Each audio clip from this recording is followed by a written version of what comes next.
podcast, and hopefully Simon doesn't tell us about his stories from the weekend. But it's great to have everyone back, and great to be back for another episode. Thanks again to Rory Sutherland last week. If you haven't caught that episode, he's a real breath of fresh air. Not only a great career as a rider, but I really think he's going to be the guy that's going to change the Australian culture in cycling. So strongly advise people to get over to that one. Without further ado, I'll welcome this week's guest, who is John Demandle. How are you, John? Good, thanks, Paul. Hi, Simon. G'day, John. Thanks for coming, mate. You're looking a bit tired tonight, Paul. What's going on? You're not sleeping well?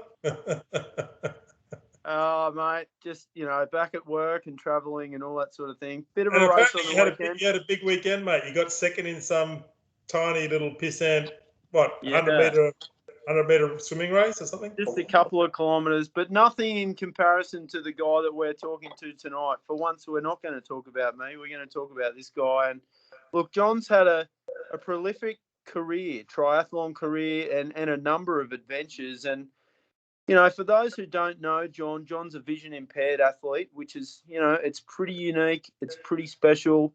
And it's probably a question that I'd like to start with, John, about how that evolved for you and what that means for you now. It's obviously quite a challenge. You've just completed 7 half Ironmans in 7 days. Congratulations. Huge effort. So, mate, can you give us a little bit of background? Because I know myself, the first time I spoke to you, I had to ask you about what the vision impaired thing meant for you as an athlete. Okay, I'll try and keep it brief. Thanks, Paul. I've got an eye condition called retinitis pigmentosus. Basically, it's deterioration of the retina. My eyes have progressively deteriorated over the last 60 years because on Saturday when I finished my challenge, it was my birthday. Happy birthday. Thanks, boys. My eye condition, as I said, it's a degenerative eye condition, but most people that have got my eye condition have lost the sight by the time they're 35 or 40. I'm now cruising through my 60s now, and obviously my eyes are getting worse, but I'm still able to do a lot of things myself, which is good. My independence is still there as best it can be. Doctors haven't pinpointed why my eyes have survived, but they basically said because of your healthy, active lifestyle that you lead, and it's about blood flow and that sort of thing, and looking after myself, is the reason why my eyes have been prolonged. Excellent. That's right. That's awesome. Mate, can you tell us when you first got into triathlons? I think it's around 1986 at the Nepean Triathlon, but I'm super keen to understand your first experience and what drew you to that experience. Well, that's a good question because I was involved in athletics in the mid-80s. I went to a World Athletic Championships and I also went to a Paralympics in 1988. But I met an icon of the sport, Ched Towns, in Adelaide in 1986, early 86. And he was down there with his lovely wife, Judy, cycling. And I was doing athletics, and he said, hey, come across to have a go at the triathlon at Nepean. He said, I'm pretty thick with the organisers in there, and come and have a go. And I said, well, you come across to athletics as well. So I got him into athletics, and he got me into triathlons. He went away in '88 to Seoul Paralympics with the team as well. But I had a bit of a go at the Nepean Triathlon.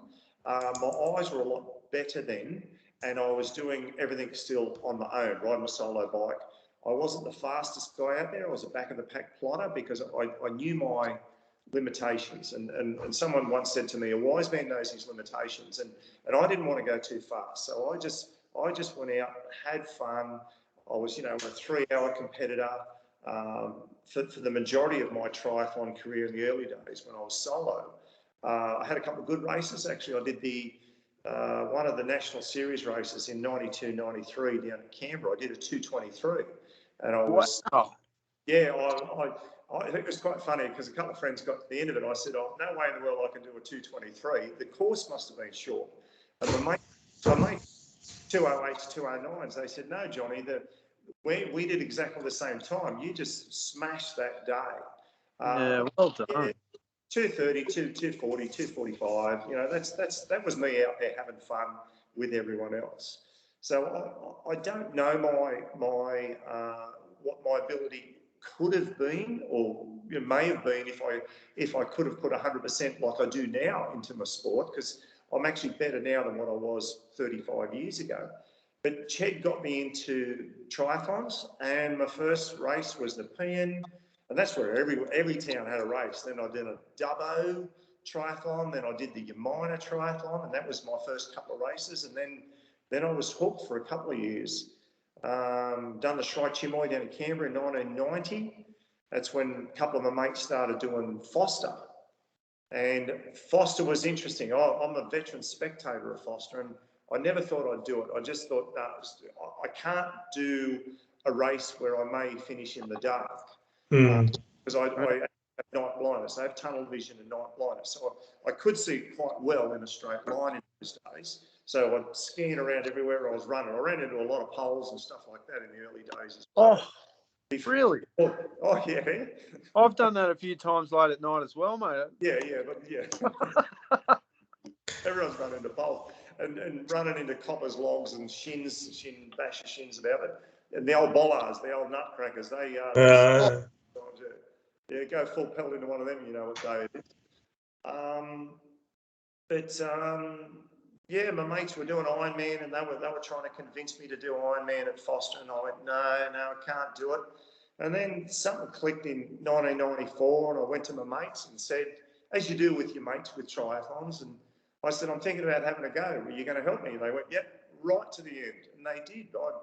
I got up to Foster, and I did it. But elaborating on the story, so my journey started in 1986. But when I did Foster, I was governed by what I could see, if that makes sense, not based on my ability. Now, I was 35 years old in 1995 doing Foster, and I finished 13 hours and 53 minutes. Roll the clock forward 18 years in 2013, and I raced Melbourne with, when my eyes got worse, that's when I got a tandem bike, and I did all the proper protocols being visually impaired. I was 12:53. So 18 years later, I was 1 hour faster. But then roll the clock forward another three and a half years when I raced with Paul McGlynn, and that's when we set the world record, 10:53. Wow. Where was that at? Which course, mate? Sorry? Which course? Bustleton. Yeah, Busso. Good stuff. But it was a good day. And again, everything's got to align to have a good race. And it aligned for us. We trained the house down for Busso, but we trained for the world record, and we got the world record by over 10 minutes. Wow, well done, mate. Well done. That's awesome.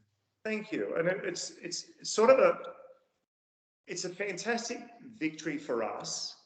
Unfortunately, wasn't recognised by anyone apart from the people our friends and the people in the VI, the visually impaired world.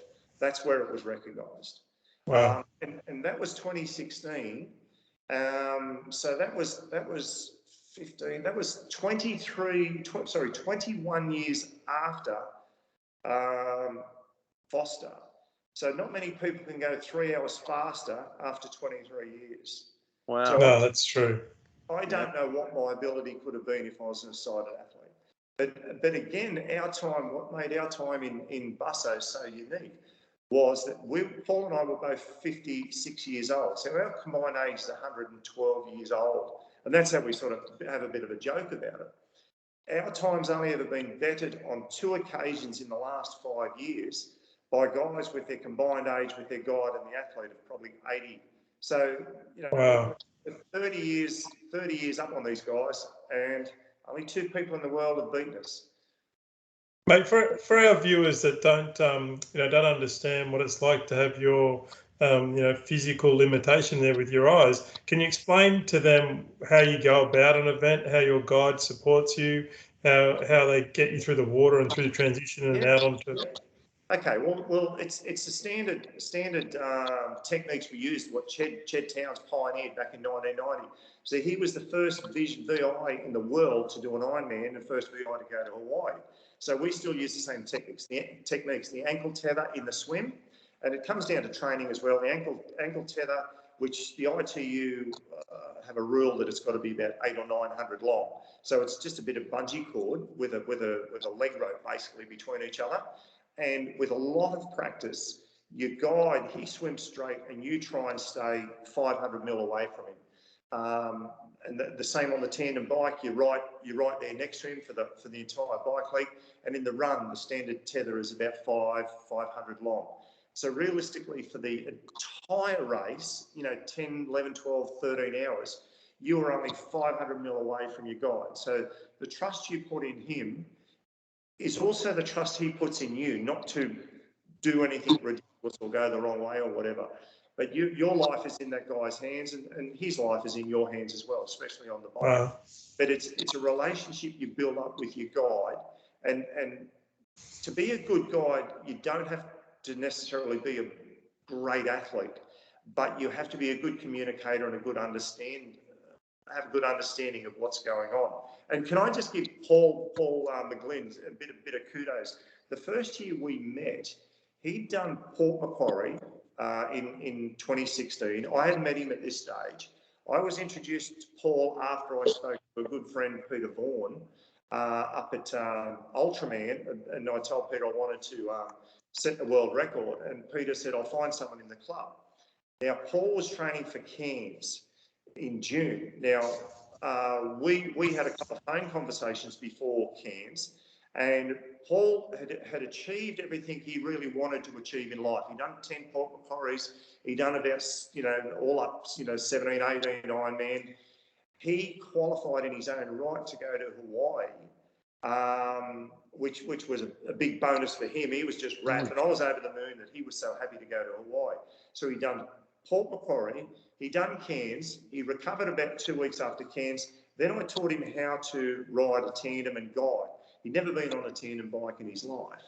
So he learnt what to do basically while he was training for Hawaii. So it was sort of a disruptive program for him, but he did a lot of solo riding by himself. But I trained with Paul all through winter, July, August, September, leading up to Hawaii. So it was good for him because all the other guys, from the Tri Club go into hibernation through winter, but he wanted to have a lot of fun in Hawaii.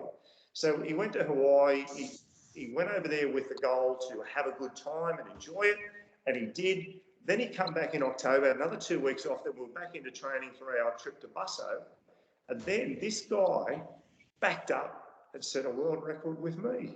Wow, that's an incredible story. And including a world record. Pretty good. What a guy. That's awesome. Yeah, what a guy. That's right. So we've travelled the world, going to world championships in Penticton, Denmark. We've done Roth. It was just an unbelievable whirlwind,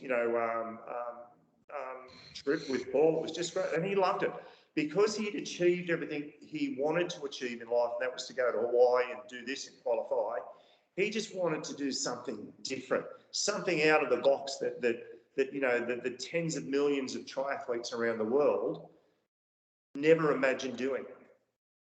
So selfless, John. I take my hat off to Paul and the sacrifice that he's made. He obviously enjoyed it a lot. It was a question I was going to ask was comparing doing it together in that sense of almost a team, really, and comparing that to the individual experience. You've done both.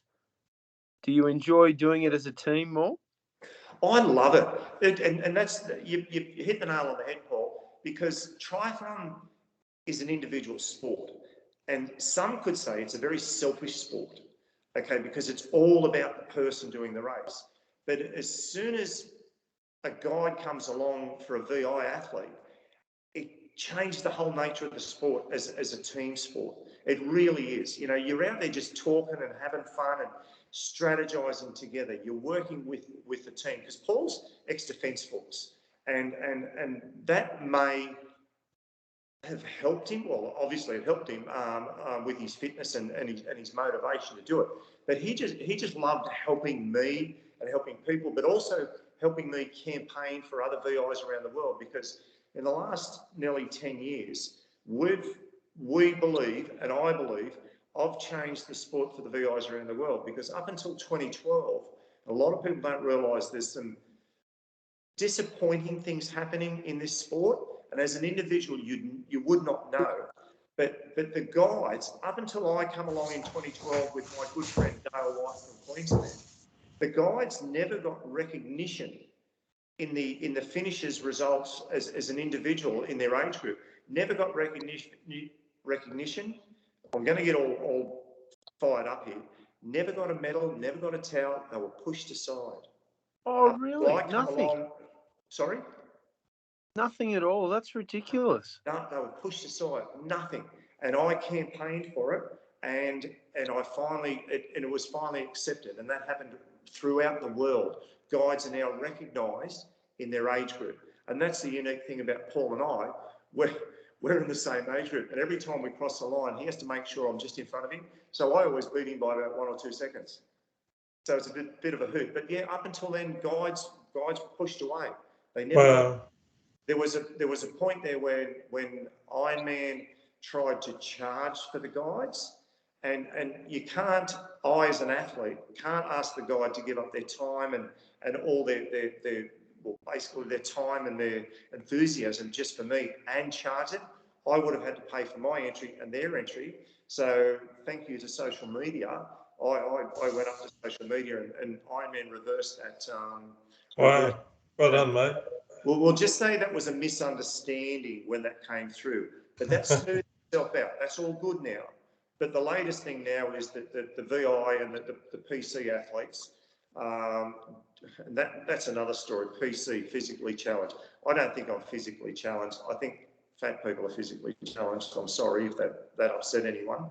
I'm not physically challenged, but I'm in the Ironman PC category. In ITU, I'm in the para category, which is parallel to the able-bodied athletes. But now Ironman have put out a worldwide directive, and I've seen the email, that they will not acknowledge any of the PC athletes in presentation. What? That's what? That's sorry. If you want controversy, I'll give you controversy. Well, John, you have been known as a bit of a controversial figure over the years, and go by the nickname of Johnny Dangerous. Are you willing to elaborate on that story? Well, that story was given. That name was given to me back in the late '80s by a really good friend of mine, who sadly is not with us anymore, Pete Dedden. He was the one that supported me. Him and a couple of other guys, and Tommy and Kelvin and the gang. They all supported me. And Tommy Bunn. There's some old names there. They supported me to do Foster. Pete just gave that to me after a Michael Keating movie called Johnny Dangerously, as about a young kid that wanted to grow up and be a gangster. All he wanted in life was a gangster, where some people want to be plasterers or bricklayers or tradies. He wanted to be a gangster. And so the mob gave him that nickname, Johnny Dangerously. So that's what that. Mate, do you have a favourite leg in a triathlon? I'll tell you, my least favourite is the swim. And this is fair dinkum. I love the fitness benefits that swimming gives you. Yeah. But it just bores me to tears. I'm out there swimming sometimes, and I think, I wish a shark would come up and bite me, and then I'll become famous of being eaten by a shark. Mate, when I was up in Cairns, we're swimming in Cairns, I thought, surely there's a crocodile that wants to eat someone. Come and bite me. But I love the benefits that swimming gives you, but I just can't get into the zone with swimming, so that's my worst leg. My favourite leg is the bike. Now, everyone might think it's because I'm on a tandem, but I was a pretty good bike rider before the tandem come along. And yes, we do set some fast times, and we do overtake a lot of people on the bike, because I always get out and swim about midfield, and then we round in the crowd. But statistically, in all the races, even though Paul and I are on the tandem, we're still never the fastest in our age category. In Busselton, we were the 4th fastest. Now, that meant 4 other guys in the 55 to 60 age category that were faster than us. So any of these knobheads that are out there thinking, oh, you're only fast on the bike because you're on a tandem. No, we're fast because we're good.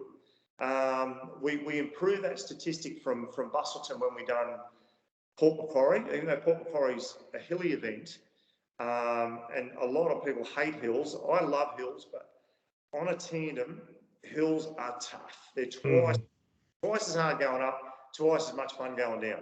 And out your way, Paul, where you live, Lambs Valley, I think Paul McGlynn and I, we were the first tandem to ever ride to the top of Lambs Valley. And look, I want you to tell that story. And for anyone who doesn't know, out where I do live, at the end of the road, there's a thing called the Wall, and it only goes for a bit over a K. And for the geeks, I don't know the stats, but it's steep as, and it's hard enough, even on a mountain bike in a 50 on the back. So tell us about that, John, and tell us about cooking the brakes on the way home. Well, if anyone's done Port Macquarie, Lambs Valley is Matthew Flinders on steroids. Yeah, absolutely. And that's what it's like. So Paul and I, the Newcastle Tri Club, and g'day to the Newcastle Tri boys, all the guys that have supported me. They have an annual ride out there about 4 weeks before Port Macquarie. That's their warm-up hill ride.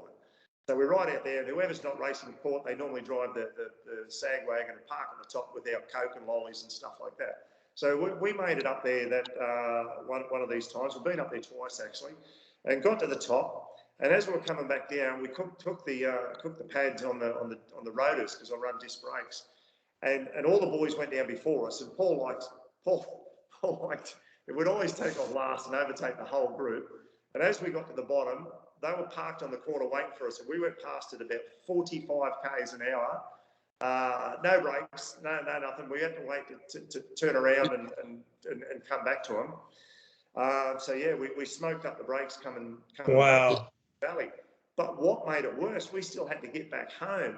So we had to strategise the least amount of hills and the least amount of traffic. So from where Lambs Valley is out the back of bloody nowhere, we had to ride all the way up the back way to Brankston, across to the Hunter Expressway, down the Hunter Expressway, and hopefully no one was going to be parked on the side of the road or get in our way. We were riding down where the Hunter Expressway joins the M1. We were doing about 70 k's an hour down there with no brakes, just praying that no one was going to cut us off. Cut through there, cut across through Walls End, followed the old tram line through Jesmond Park. We got to the end of Jesmond Park near Charlestown Road. It was a slight downhill. And again, meanwhile, we had no brakes. And we were feet off the pedals, on the ground, Flintstone style, off into the grass, into the dirt, over the handlebars, into the on a tandem. What a piece of an adventure. We'll walk the rest of the way back to, because the starting point was Lambton Pool. So we walked the rest of the way back to the pool. And actually, we got there, and the guys that went the quick way home, where they come back at the same time, because that's where the base we left from. Yeah. Wow, that's a great story. Mate, So, mate, you mentioned your World Championship as a cracker of an event, and congratulations on setting that world record. That's some impressive stuff. Is there another event that you think back and think, oh, that's a fond memory that you carry with you? The last 10 years, and all the memories have been coming up on Facebook, which is great. I was into, well, I still have a tandem mountain bike with dual suspension. If you can get your head around that, anyone that's done Convict, I've done Convict 3 times. I don't know Convict. I've done the Highland Fling with my mate Tony Brown. He's another bloody legend of the mountain bike sport. He come on board in 2011, 2012 when I started doing when I got the mountain bike, and we did the Jet Black 12-hour out at the back of Wiseman's Ferry. That was a bit of fun, but our very first Highland Fling. Not Highland Fling, our very first Convict, which was the old dirt works in those days. And Brownie was just a phenomenal on this tandem mountain bike. We've actually had it airborne over the water bars, going down Shepherd's Gully, even up here in the Waddingans. We've had this thing airborne. Wow. It's unbelievable. Like, I've clocked, well, I'm on the back, 74 k's an hour on a fire truck. Holy shit. Unreal. That's unbelievable. Now again, because you're going so fast, your cues, you don't have to have a life story. Most times just hang on, right turn, left turn, duck so you don't hit your head on something. And we're belting down Archery Road out Sugarloaf one day. And Brownie's sort of sweeping the corners and getting it airborne over the water bars. And normally you'd say, hold on. And that means it's a tight corner or whatever. And you feel the branches slapping on either side of your shoulder, riding, going a bit wide. Next minute he goes, oh, hang on. And I thought, hang on, branches are slapping on both sides of the shoulders. And I thought, And when he says, hang on, I tilt my head down, lower centre of gravity to make it easier for him to handle. Then he went, oh, thank goodness for that. We'd actually missed a corner, went through the bush, could have got into a tree, and we just bounced that back on the track at about 30k an hour. Too funny. There's some scary things happen, but again, you can have accidents anywhere. Oh, mate. I mean, a lot of locals from Newcastle, etc., ride that Convict 100, and it's hard enough being able to see, let alone on a tandem. So, have you got different gearing on the tandems or not? The first tandem I had SRAM 9-speed. We kept on busting chains, so I converted. Got another one, and I put a roll-off hub on. And a roll-off hub, mate, it's like a truck gearbox. If you're going to go on a mountain bike race, just get normal gears. But if you're going to ride around the world on a bike, get a roll-off hub, because you can put any chain on it, BMX chain, single-speed chain or whatever, and never broken a chain on the roll-off hub. It's a 14-speed internally geared hub, and again, it's like a truck gearbox when you change gears. So who chooses the gear? The pilot up the front. He does it. I just pedal. Oh, right. Pedal, wave, and talk on the phone. That's all I do. And what happens if he breaks wind? What happens if he breaks wind in your face? Is it? I've got a saying: what happens on the tandem stays on the tandem. You give him a whack in the back of the head. That's gold. John, another chapter that I'd like to quickly jump to, if we can, is the Ultraman. Probably one of the ultimate challenges of triathlon over 3 days. Can you give us the distances and your first experience? Well, that was a challenge that came up. Long story leading up to it, or short story leading up to it. Craig Percival, who's sadly not with us anymore either. Craig did 8 Ironman in 8 days in eight capital cities in Australia. And Craig was going to do a race with me, a para-triathlon race with me in Melbourne in January 2014. And never met the guy, but spoke several times on the phone. And he said, look, he'll help me out because he could ride a tandem. And but one thing led to another, and because I was causing a bit of controversy with ITU, because I was big on safety, and I wanted to run the disc brakes, and that was at the time when disc brakes were still frowned upon, and it was starting to be frowned upon. That was in the because I was running disc brakes prior to that, and so Craig, when I told him I'm not coming down to Melbourne, he said, well, he's training for Ultraman because he went to Hawaii, and he told me all the story on it, and I needed another challenge. I like a good challenge. And Craig rattled the distances off, and I thought, well, I can do that. And then Tony Horton rang me a couple of weeks later. He was the race director, and he said, you want to do the race? And he said, what are we going to have to do? And I told him how I suggested to do it. And he said, okay, you're in, no problems at all. So I started training for this Ultraman. Never heard of it before in my life, even though Ultraman's been around since the early 80s. So a lot of famous triathletes have won Ultraman in Hawaii. But Ultraman is day one is a 10-kilometre swim and 140 or 145k bike. Day two is the 275k bike ride. And day three is the 84k double marathon. So it's sort of a bit more than twice of what an Ironman is. But it's a 3-day stage race. So you've got to treat it as a 3-day race. But each day you've only got 12 hours to complete it in. And it's a crazy sort of race. I actually used one swim guide, Dale White, who backed up, and he ran with me as well. I used one bike rider, Alistair Trendall, who'd done a couple of para-triathlons with me, and a lot of road racing. So I've had success at road racing. Brilliant road cyclist, one of the best, best cycle guides, in Australia, in the world, sort of thing. He was fantastic. He did the entire bike leg with me, and also backed up and ran the next day. And then there was my son who ran on day 3 with me, and they pretty much shared it because the rule was about the individual doing the event, and I couldn't rely on one person to guide me all the way through it like I do in Ironman, just in case something went wrong with one person. I had to have a plan B. So Dale could have backed up on the bike, or my son could have backed up on the bike, or the swim or the run. So I needed that plan B and have that contingency with the 3 guides, and they guided me through the run.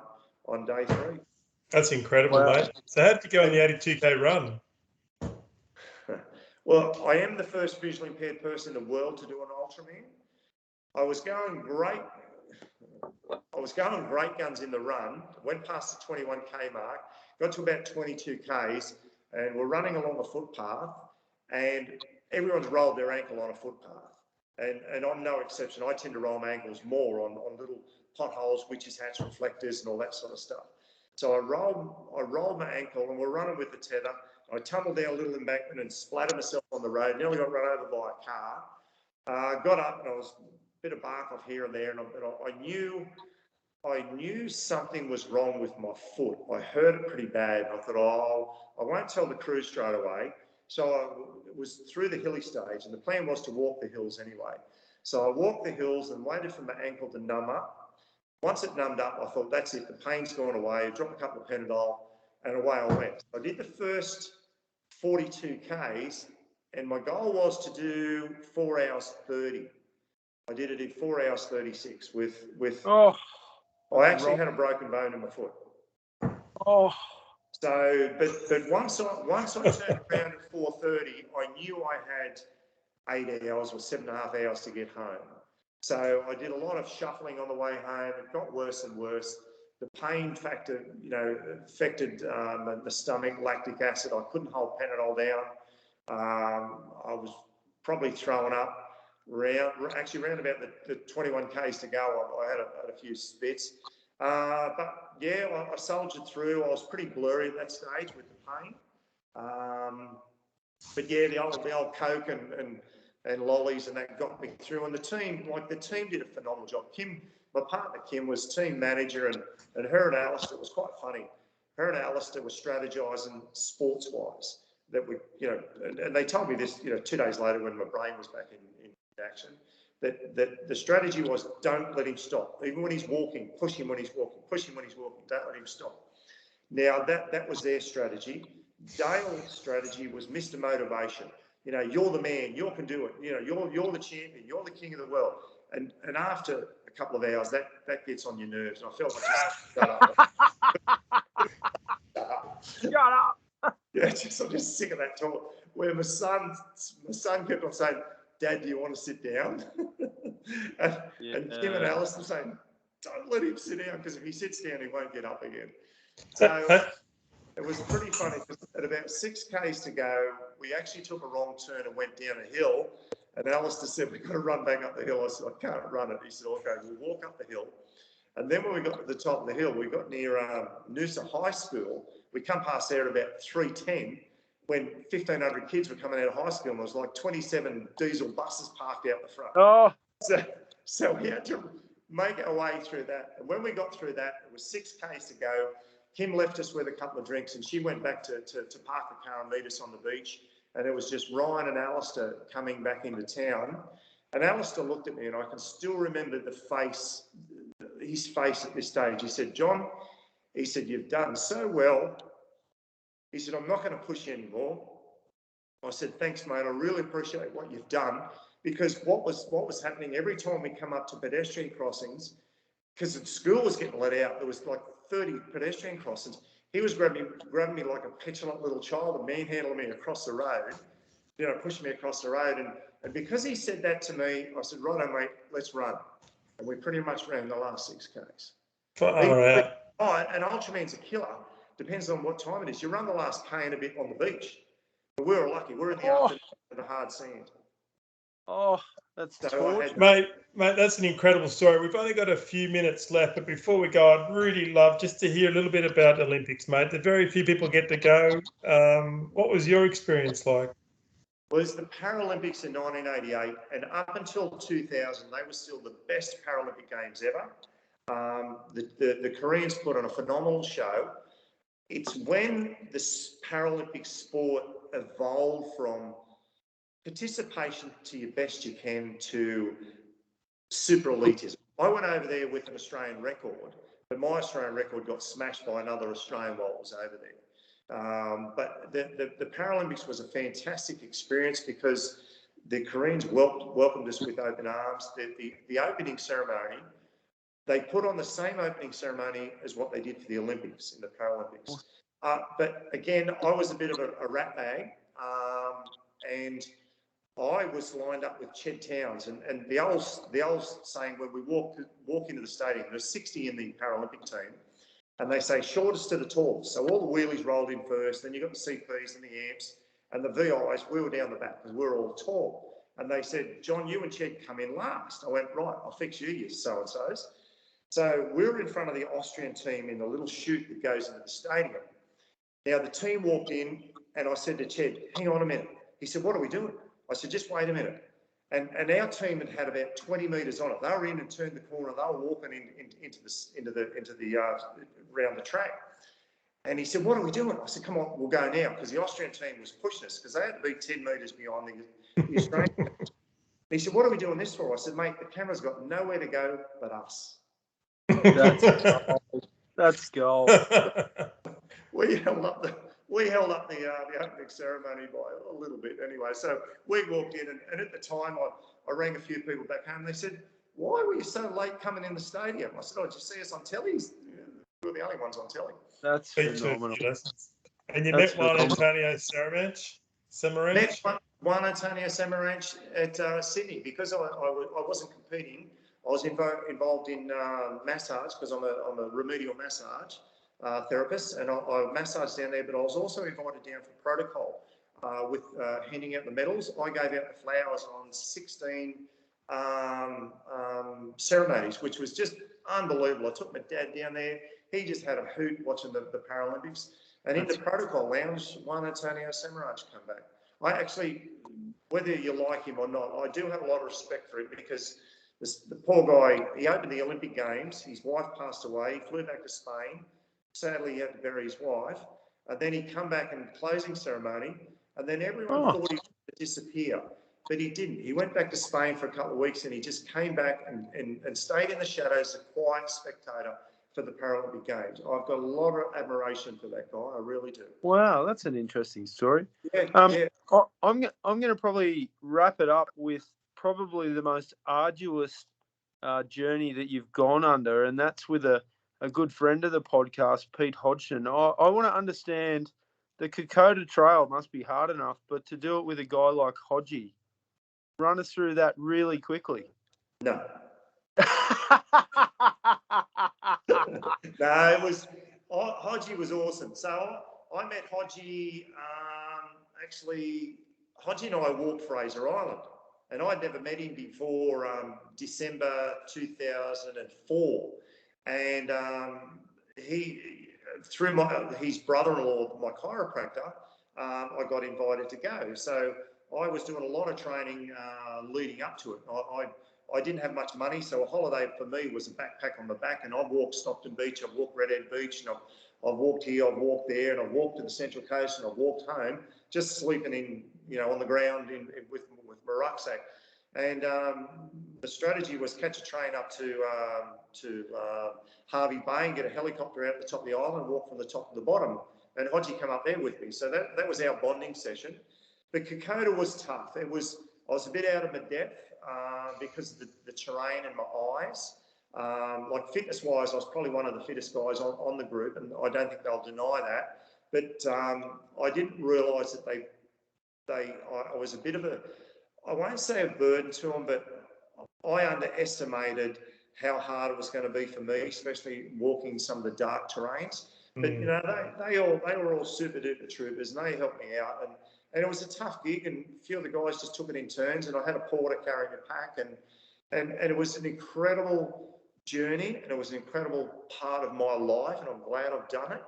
And I've got lifelong friends and acquaintances from that trip, and it was truly remarkable. But awesome. Can I also mention a few of your other guys, and a lot of your listeners, or a few of your listeners may not know me from back in the 90s. And I've had a blast in the last week when I was doing my challenge here in the Man Cave, listening to the old podcasts, and Nathan Stewart and Jurdy and Boyd, and they're all talking about names like Dave Naylor and Sue and Dave, the guys from the Tri Club, they're really founded the Newcastle Tri Club. Yeah, Glenn Greedy, all those names. If they're listening, I'm the guy that organised the triathlons and the duathlons down at Munmora Power Station. Oh, so wow. it was a bit of a brainchild between John Garden, who had a great, his son. Ben Garden's dad. Ben Garden's yeah. Great little athlete. John and I said, hey, let's do this interclub thing. And the first race I organised, because I was race director and done everything, we had about 80 competitors down there, Newcastle Central Coast. Jeez, some knobs on the Central Coast in those days. Jesus, guys, heaps better than Central Coast. But then I went on to be the race director for the original North Lakes. I was one of the founding members of the North Lakes Tri Club, and we organised the duathlons down there. So I'm the guy that organised them. If they remember me with the mullet and the happy pants and all that sort of stuff back in the early 90s. That's a beautiful story, John. man, and an incredible. And yeah, listening to all you guys, and if Nathan wants to touch base with me about Ultraman, I love helping people go to Ultraman, because it's not just the race, it's the journey with the crew and where to stay and your nutrition. And that's probably having the best crew. You can be the best athlete, but you've got to have the best crew. So Kim's she's driven the course 4 times. She drove the TA around there, but I've done the race. We crewed for a Filipino guy that came out and done the race, and we've volunteered up there on 2 occasions as well. So we're well entrenched in Ultraman Australia. Mate, mate. I'm sure Nathan would love to catch up with you. And a quick shout out to Nathan. He's off to the Upper Murray Challenge this weekend. So I think his last attempt, he was second, and no doubt he'll give it a red hot crack. So good on you, Nathan. Can I also put something out there? Sorry to cut you off. My mate Paul McGlynn's retired. He's discovered his love of motorbikes again. He's only bought 7 in the last 2 years. But since COVID hit, he had a bit of a break from triathlon, so he's got back into motorbikes with one of his old school buddies. I'm now looking for a guide that wants a challenge. I've got the Calfee there in the background if you want to have a look at that. And I can take people around the world if they want to go. I don't know if I want to travel around the world, but around Australia at the moment. I reckon we can put that out for you, mate. One is the Ultra 355, and I reckon I've got another good Ironman in me. Awesome. We'll put it out there for you for sure. And look, thank you so much, John, for your time. It's an absolute pleasure to catch up with you, and I've really enjoyed meeting you in the last few weeks and following your journey. That challenge that you just completed was phenomenal. To do that in your actual shed, which is the most envious man shed I've ever seen, I must say. But hats off, mate. A quick thank you to all of our sponsors, and we won't rattle them all off, but thanks again, everyone, and look forward to another few episodes over the next few weeks. Simon? Yeah, look, thanks, mate. And thanks again, John. Every week we come up to the show and we just have such a fantastic time sitting down with people like yourself. It's just a real pleasure for us to hear your story and to share it as well. It's just phenomenal. And great to hear you're still active and you've still maintained that enthusiasm. So thanks so much for sharing your story. And well done to you, Paul, for coming second last weekend in the Sri Chimoy, mate. No, being serious, mate. Well done. That's phenomenal. No, thanks, buddy. Thanks, well buddy. done, mate. And thanks again, John. Weekend. Could not be happier, and thanks for sharing your story. Thanks, Simon. Thanks, Paul. Good night, everyone. Cheers, guys.